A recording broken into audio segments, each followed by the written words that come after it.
Well, I'm excited today to have on the podcast with me Justin Brierley. Welcome, Justin. Hi, lovely to be with you, Eric. Thanks for the invitation. Absolutely. Well, as author of Unbelievable, the radio show, and the podcast, the premier Christian radio network, you also Ask NT Wright Anything. Tell us a little bit about your spiritual journey, if you don't mind. We'd love to hear how you came to become a follower of Jesus.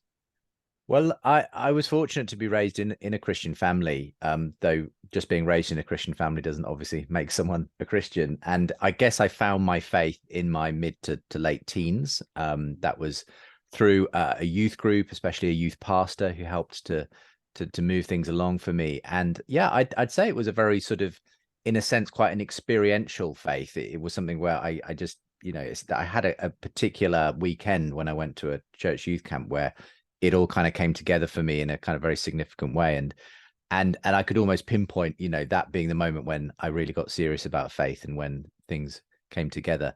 But having said that, my faith would obviously, like so many people, continued to evolve as time went on. I was then not that long after heading off to university, to Oxford University, and that's place full of very skeptical people. You meet a lot of objections to Christian faith. There was certainly plenty of moments of doubt along the way when I wondered, had I just had something happened in my head that didn't exist in reality. But along the way, I was reading, or beginning to read at least, some of those great thinkers of the faith, C.S. Lewis and Chesterton and others, and starting to encounter what I later learned had this technical name, apologetics. So the defense of the Christian faith from an intellectual standpoint. And I didn't know it at the time, but that was eventually where my own career would lead. I was interested in theatre and drama and communication. As well as doing the degree I did at Oxford, I was heading up a Christian arts and drama society and that kind of thing. But that all came together after I had a gap year after university with my wife, after we got married, into actually beginning with Premier Christian Radio here in the UK. That was, I loved the idea of being on radio. I loved the communication part of that. I loved being able to do it from a Christian perspective. But one thing that I really wanted to try my hand at was having those kinds of conversations with people who do have doubts and objections, who are skeptics of the Christian faith. And so about 3 years into learning the ropes of broadcasting, I was able to launch the Unbelievable show. And that's really what that's been there for ever since. Well, your work is very helpful to me, and I'm sure to others who are familiar. Of course, your website, justinbrierley.com, that's Brierley, will point everyone to these resources. Talk about what you've learned over these years. I mean, you even have a great subtitle for your book, Unbelievable: Why, After Talking with Atheists for 10 years, I'm Still a Christian. I would love to Yeah. know, what are some of the things you've learned just being in this world of apologetics? Well, certainly one of the things I learned early on, I think, is that we all come to life with a worldview, that none of us are a blank slate. We all have biases and particular ways of looking at things. And early on in some of those conversations I was beginning to host between Christians and atheists, there is a perception sometimes among atheists that all of the burden of proof is on the shoulders of the Christian to defend their strange beliefs in the supernatural and God and heaven and angels and that sort of thing. But I soon realized actually all of the atheists I met had a particular perspective, a set of beliefs. Now, whether they consciously realized that or not, I soon came to see that a lot of atheists I was interacting with on the show subscribed to a worldview that you could call naturalism or physicalism or materialism, that all that ultimately exists is matter in motion, the forces of nature.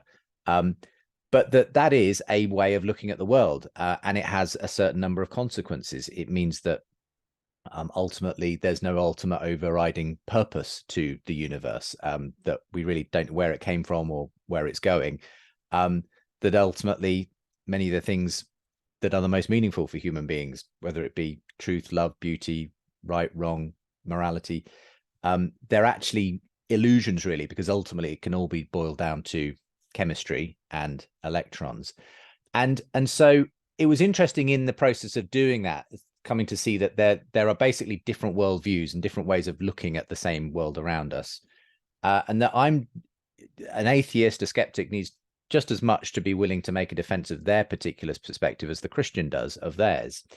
And in the process of doing that, as we had lots of these conversations between really great Christian thinkers and really great atheist and skeptical thinkers, I realized actually that it's not that there's a knockdown proof for Christianity or indeed a knockdown proof for atheism, but that we're all trying to offer the best explanation we can for the world we see around us.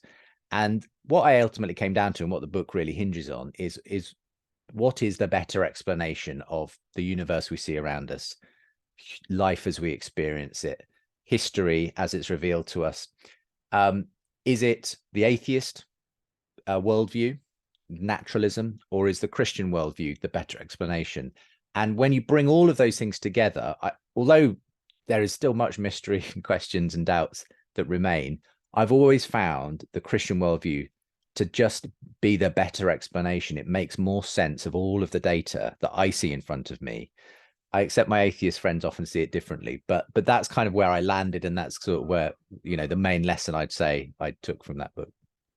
Well, and there's two, important questions. We'll be happy to give away the book to some of those who sign up for my email newsletter. So keep an eye out for that in your inbox. But I want to just ask you, you refer to them as your atheist friends, and you sometimes host debates. But I find the way that you, in your interviews, interact with people from different backgrounds, and even the phrase, defending the faith, you have a warmth, a kindness, a general interest in the other person. I think sometimes in America we hear debates and defense of the faith, even apologetics can be seen like you got to argue someone into the kingdom. I talk about your approach, because you do have atheist friends. You actually are engaged in meaningful conversations. Talk a little bit about how you do that. Yeah, and I think this is really key and important, because the problem sometimes with apologetics as a movement is that it can hinge around basically beating people over the head with intellectual arguments and expecting them that somehow to win them over to Christianity, and that people are not simply brains on legs. We don't just deal in logic when it comes to the reason we do things. We're a complex set of emotions and reasons for the sort of choices we make. And to that extent, I don't think you can ever really point someone in the direction of Christianity simply through a logical argument. Now, it may be an important part of someone's journey, particularly people who are wired that way. But if they don't want what's on offer, if you come across as a kind of brash, arrogant, kind of a person, then, for most people, what they'll be seeing is, you're telling me that Christianity is true, but do I want the thing that's actually on offer? Because you're the kind of the example of it. And for me, it's really important that we go in understanding that it's not just what we say, it's how we say it. I mean, it's right there in that classic verse from scripture that apologists frequently quote. 1 Peter 3:15 says, always be ready to give an answer to anyone who asks you about the reason for the hope that you have. And then there's this extra bit, which sometimes gets missed off, but do this with gentleness and respect. And that's so critical. If you don't do the bit at the end of the verse, the bit at the beginning of the verse won't land, And so I've never had, I want to make friends of atheists and skeptics. I mean, why wouldn't you? The problem is we do live, and sadly it's only exacerbated by social media, in a very culture war kind of, environment now. And it seems like everyone has to basically be lobbing hand grenades from their barricades at the other side in order to sort of somehow be taken seriously. I just don't buy that. I think we've got to remain friendly. We've got to treat each other as human beings. It's kind of why I think Unbelievable, with its long form discussion format, has actually been quite helpful in that sense, because it's harder to just dismiss and caricature someone when you're sitting opposite them having a long form conversation. It's much easier to do that from behind a keyboard on Twitter or whatever. So for me, yeah, it's absolutely critical, everything that you've said there, Eric. Well, and I love that long form conversation, like having a conversation, sharing a meal, really being interested, asking questions. What are some of the things over the years that you found to be most helpful when it comes to your explanation of the Christian faith that seems to be most intriguing to the atheist, to the agnostic? What are some of the evidences that you give that seem to really open hearts and minds? It will depend on the individual, because we've all got our own interests, haven't we? And I'm actually in the process of publishing a book that comes out later this year in September, where I talk about, and the title of the book is going to be The Surprising Rebirth of Belief in God. And I detail a number of people who are either seem to be on a journey towards embracing faith from a sort of, who have been in this kind of skeptical mode, or have crossed the line and become Christians having been atheists and so on. And what I find across those kinds of stories is that most commonly is that what I was saying earlier, that people coming to realize that the story of atheism, the naturalistic worldview, doesn't make sense of the totality of their experience. Now, that may not lead them to full-blooded Christianity, or at least not at first, but it certainly will make them start to question whether a universe that is just ultimately reducible to matter in motion really can make sense of the diversity of their experience and everything else. Now, for people who are scientifically minded, one of the things that might start to, poke those kinds of doubts into their mind is something like the fine-tuning of the universe for life. This is an extraordinary phenomenon, but where our best science is showing us that the universe has a very precisely set of numbers and fundamental parameters that had to be just as they are, things like the force of the electromagnetism, the force of gravity, the ratio of electrons to protons in the universe. There's about 30 or 40 of these fundamental constants and numbers that if they were ever so slightly different from the actual values they take, life, chemistry, the stuff that you have to even have the possibility of life in the universe just couldn't exist. You'd have a universe full of black holes, you'd have a sterile universe, you'd have a universe that collapsed back in on itself. The list of other types of universe that do not produce life are far, far more likely than the universe we actually find ourselves in, conscious human beings being able to have these kinds of conversations. Now, for me, that is a rather intriguing mystery and can't simply be dismissed as, oh, well, we just got lucky. That's not what, the numbers don't stack up for that. Something else is going on. And I find that, again, you could take other scientific examples where it seems to be the universe seems to be pointing beyond itself at various points. The fact that the universe had a beginning in space and time, according again to our best physics of the universe, the fact that we can do science at all, the fact that the universe is written in the language of mathematics, again, it's something that Nobel Prize winning physicist Eugene Wigner described as a miracle. He said, there's no reason why the universe should be so eminently explorable, and yet it is. All of these, for me, as I said, they fit better with a Christian explanation than the naturalist explanation, which just isn't an explanation as far as I can see for these things. It's just dumb luck. And so there's one example of where I think there's some really fruitful things. We had lots of shows on that. I devote a chapter in my book to those kinds of issues. But then, you could go down the history route, and, I could tell you about Tom Holland, who's a secular historian who himself has had, a really interesting intellectual journey towards Christianity after just investigating the fact that the Greeks and the Romans, who he loved to spend his time on, he wrote very popular historical novels on. The more that he studied these people, he realized how alien they were to his own values and beliefs. And he came to realize, as someone who had, pretty much rejected Christianity in his youth, that he actually didn't think like a Roman or a Greek. He thought like a Christian, and it was the Christian Revolution of 2000 years ago that he was basically a product of. Now, does that mean that he immediately becomes a Christian? Not necessarily, but it's sort of people like him who are asking difficult questions of, well, what story are we living by? And how come this Christian story has been so extremely successful and basically shaped the way we think of ourselves in the West? And can we just sort of now move past it, if we're living in a secular West, in a post-Christian West, or actually is there a danger in jettisoning that story? So there's all kinds of different ways, I think, that you can go, and there are some really interesting conversations with some of these folk who kind of seem to be on this journey themselves too.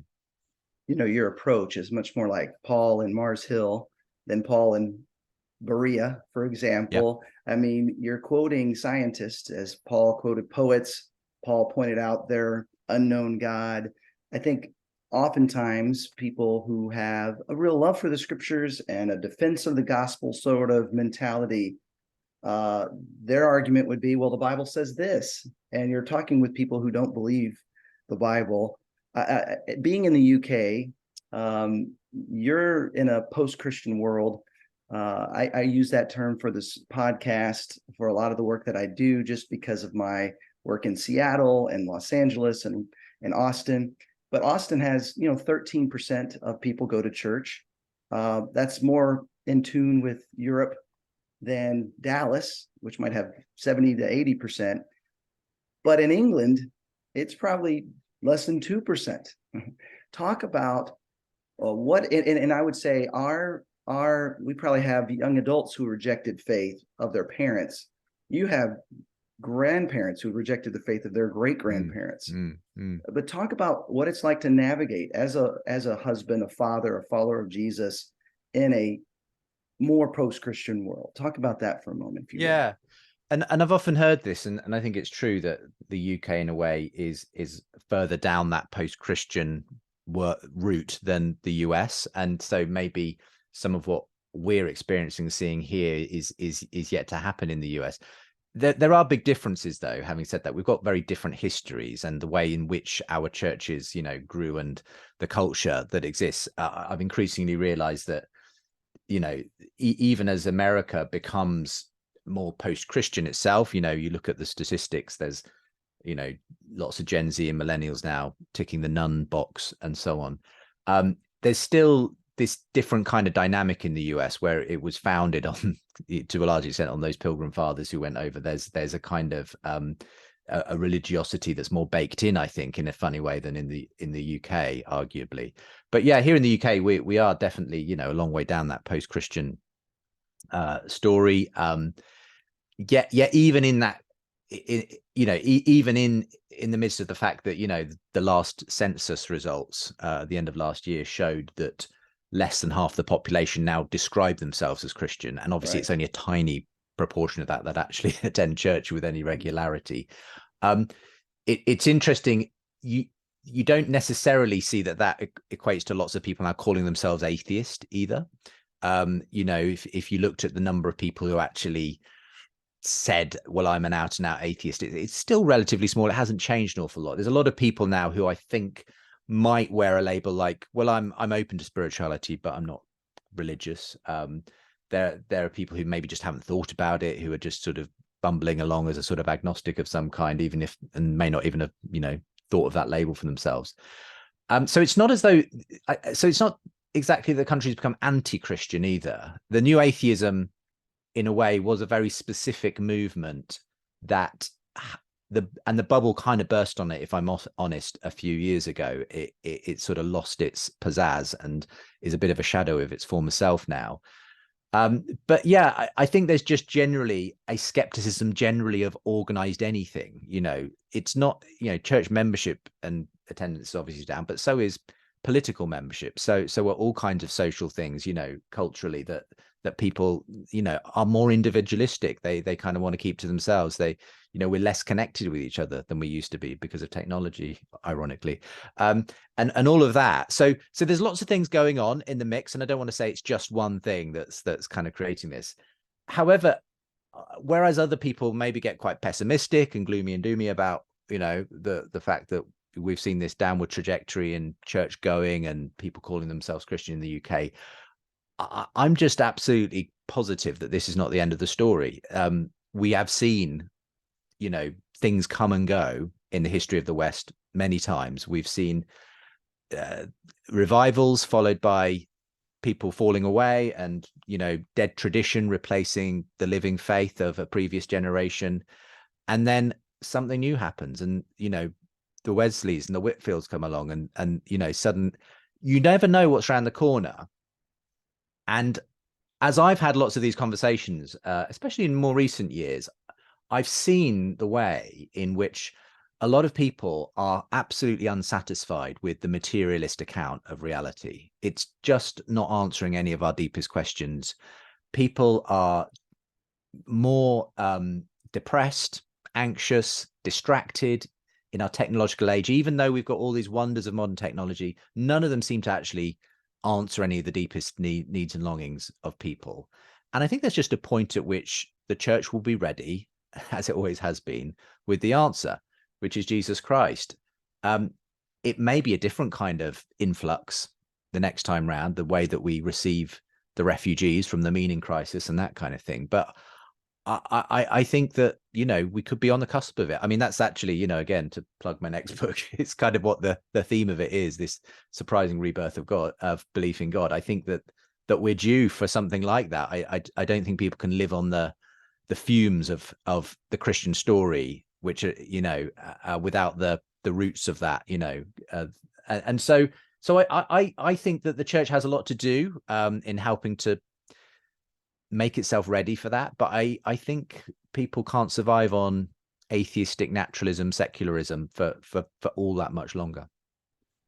Well, I appreciate so much what you're doing to help get the church ready for that. I too have an optimistic view of the future and feel like in many ways what we're experiencing is a more honest approach to life. People are just being more honest. They used to just say, I'm a Christian because I'm an American, Yeah. And even that, switch in the UK, having more say, that's just not how I would even describe myself, I think gives us an opportunity to really help people reconstruct a faith that's outside of their parents or grandparents, or even the misunderstanding of what the worldwide religion of Christianity is, and truly look at who Jesus is, which is part of why your work's so important, and what even your interviews with Dr. Wright. I feel like my journey included a season of deconstruction, but it was more getting rid of the things added on, the traditions added on, and getting back to what the Bible really says, what Jesus really said. And so thank you for all that you're doing. Oh, really my pleasure. grateful for what you do. JustinBrierley.com. And thank you, Justin. Keep up the great work. Thanks. It's been great to be with you, Eric. By the way, I can tell you're a pro. My dog has been a constant nuisance, and you just kept plowing through as she's barking. I would smart enough to hit the mute button before that happened, but thank you. Sorry, No I was worries. in and out of screen so often. Absolutely fine. I could see you were having to deal with something, but that's no problem.